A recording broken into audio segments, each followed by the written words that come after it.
when you want to join a chainless half double crochet in a round, what you do is you finish like 1 stitch short of how many you need.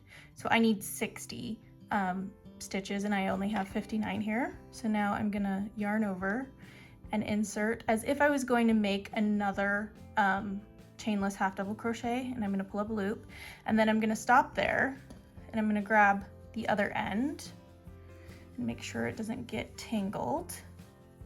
And then I'm gonna put my hook into that first chain that you made at the very beginning. And then yarn over and pull through that loop and through that first loop there. And then yarn over and pull through all those loops to finish off that chainless half double crochet. And now to finish fully joining, we're gonna do a slip stitch into the top of this first chainless half double crochet we made. This is that chain that we did at the beginning that kind of counts as a chainless half double crochet, and then we're gonna do a slip stitch into this first one here. And then that slip stitch is kind of it's gonna sit on top of that chain 2 that we did. So that becomes a stitch on its own, and that is how you join